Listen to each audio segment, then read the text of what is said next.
ચેપ્ટરની શરૂઆત કરીએ છીએ આપણે આપણી આસપાસના દ્રવ્યો. તો આપણી આસપાસના દ્રવ્યોમાં આપણે દેખીએ પહેલાં તો દ્રવ્ય એટલે શું? આસપાસ તો તમને ખબર છે, આજુબાજુ હોય તેને આસપાસ કહેવાય.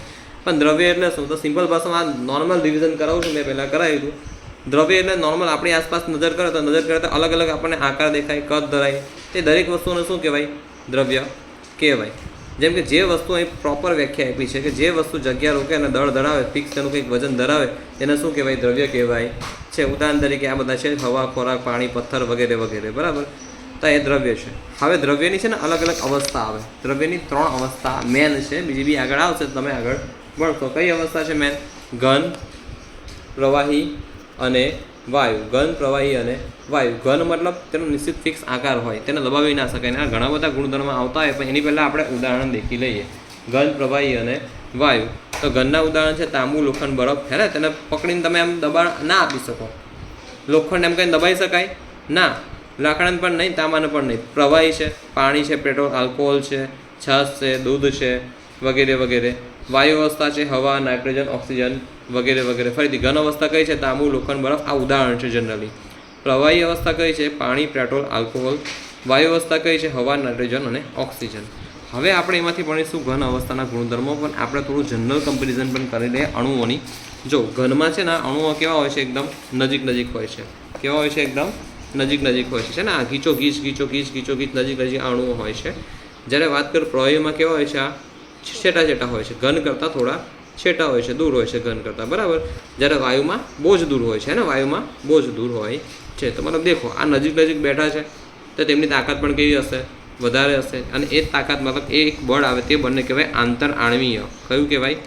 આંતર આણવીય આકર્ષણ બળ. કયું બળ કહેવાય? આંતર આણવીય આકર્ષણ બળ. જેમ તમે દેખો છો ને, આંતરરાષ્ટ્રીય ક્રિકેટ મેચ, હે ને, અત્યારે પછી IPL પૂરી થઈ એટલે આંતરરાષ્ટ્રીય ક્રિકેટ મેચ ચાલુ થશે.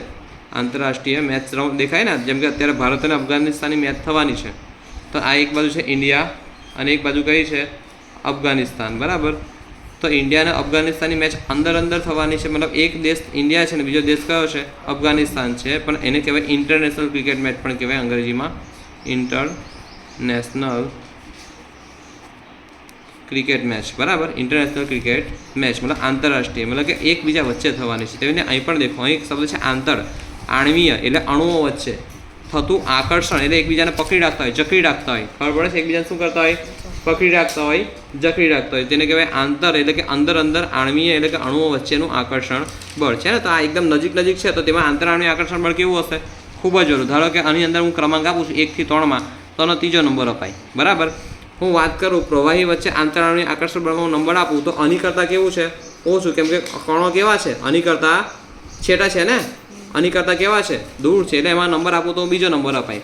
જ્યારે વાયુમાં તો આની કરતાં પણ દૂર છે, તો વાયુમાં નંબર આપો તો 1 અપાય, હે ને.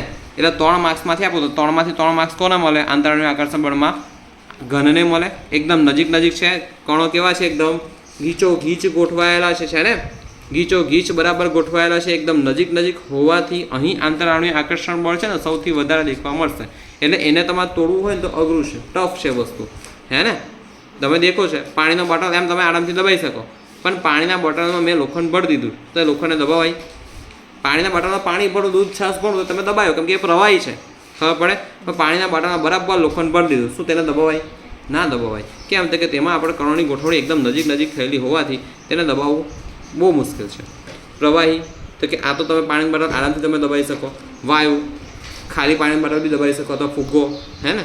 તો આ વાત કરીએ કેમ દબાઈ શકાય આરામથી? કેમ કે તેમાં અણુઓ વચ્ચેનું અંતર કેવું છે? ખૂબ જ ઓછું છે, તેટલા માટે.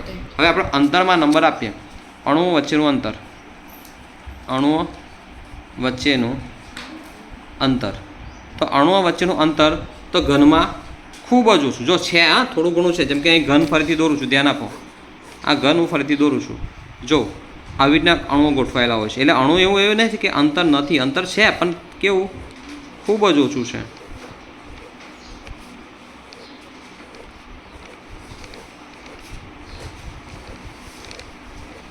જો ખૂબ જ ઓછું કઈ છે? જો અહીં આ થોડું છે ને, આ જો અંતર છે ને, આ જગ્યા દેખાય ને, આ જગ્યા દેખાય છે તમને, બરાબર.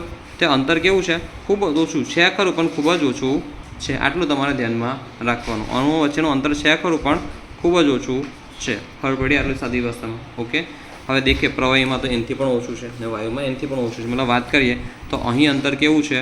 ખૂબ ઓછું. જ્યારે હું વાત કરું પ્રવાહીમાં, તો પ્રવાહીમાં અંતર કેવું છે? ઘન કરતાં વધુ અને પ્રવાહી કરતાં ઓછું.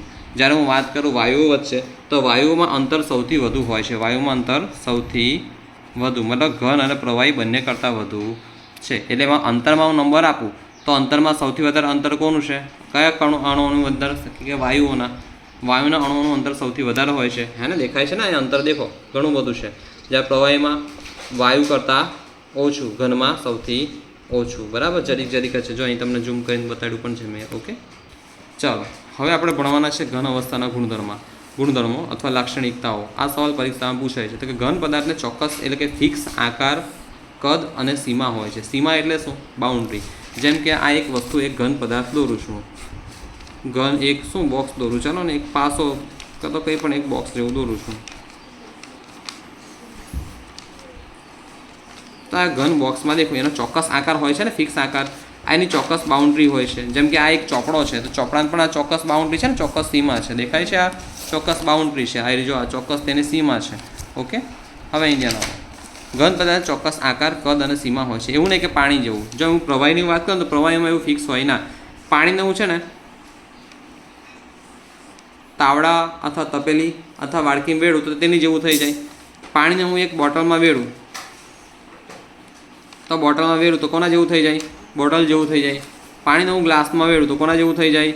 ગ્લાસ જેવું થઈ જાય. હે ને, તમારા હાથના ખોબામાં વેડું તો હાથના ખોબા જેવું થઈ જાય. પણ ઘનનું એવું ના હોય. આ પેનને હું અહીંથી આ બોટલમાં નાખું તો એનો આકાર એવો રહેવાનો છે. આ તાવડા તપેલીમાં નાખું તો એવું રહેવાનું છે. આ ગ્લાસમાં નાખું તો પેનનો આકાર એવો રહેવાનો છે. કેમ કે આ પેન કઈ અવસ્થા છે? પદાર્થની ઘન અવસ્થા. કઈ અવસ્થા? પદાર્થની ઘન અવસ્થા છે. એટલે એનો આકાર ક્યારેય બદલાય નહીં. બરાબર, ધ્યાન રાખજો. ઓકે,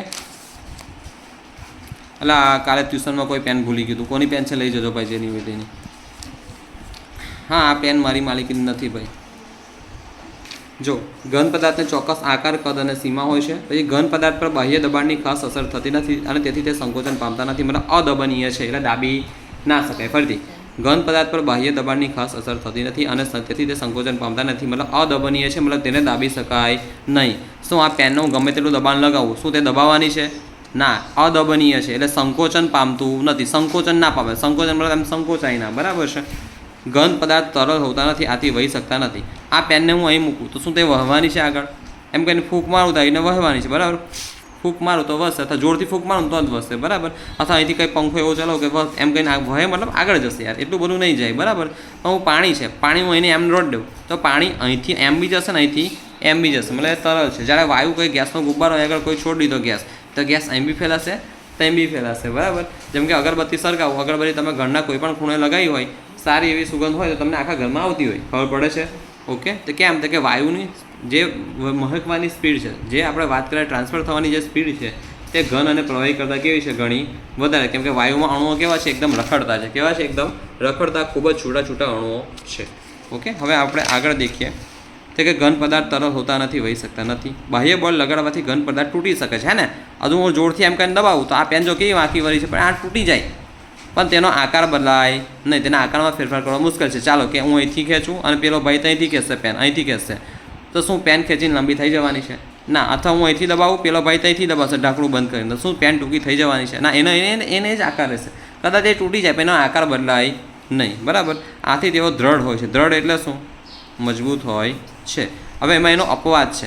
સ્પંજ એટલે કે અત્યારે મારી પાછળ સીટ છે, તેમાં ગાદી આવેલી છે. બરાબર, એટલે કે સ્પંજ વાદળીને આપણે દબાવી શકીએ છીએ, કારણ કે તેના ઘટક કણો વચ્ચે, વાદળી એટલે ગાદી એક પ્રકારની, ગાદીને તમે દબાવી શકો ને ભાઈ. હા, અને એ બી ઘન પદાર્થ જ છે. ગાદી બી કયો પદાર્થ છે? ઘન પદાર્થ જ છે. તેના ઘટકોની વચ્ચે રહેલી જગ્યામાંની હવા બહાર નીકળી જાય છે. જેમ કે વાત કરું ગાદીમાં, જો ગાદી બી ઘન પદાર્થ છે. હવે આ વચ્ચે જે દેખાય છે ને, તેમાં જે જગ્યા રહેલી છે, તેની આપણે દબાવીએ એટલે એ જગ્યા શું થાય? એમાં જે હવા હોય તે બહાર નીકળી જાય. પછી જેવું છોડે એટલે હવા પાછી અંદર આવતી રહે છે. તો આટલું ધ્યાન રાખવાનું. બરાબર, બહાર જગ્યામાંની હવા બહાર નીકળી જાય છે, પરંતુ તેની અવસ્થા બદલાતી નથી. આટલું ખબર પડે સાદી ભાષામાં. તો આટલું તમારે આજે મોડે કરવાનું થશે. એક તો આયડું આખું કરવું પડશે, પછી આ તફાવત તમને આખું આ ચિત્ર દોરીને તમને કરતાં આવડવું જોઈશે. પ્રોપર આવું લખવાનું. આ આંતરરાષ્ટ્રીય મેચ ને બધું ના લખતા, આ તો ખાલી સમજવા માટે લખેલું. ઓકે, તો આજે તમારું આટલું વિજ્ઞાન ચાલ્યું. ત્યાં મેં શું કરાવ્યું હતું, ગણિત કરાવ્યું હતું ને, ગણિતનું બેઝિકને કરાવ્યું હતું અને અમુક દાખલા ગણાવ્યા. તો ક્લાસ તમારો અહીં પૂરો થાય છે.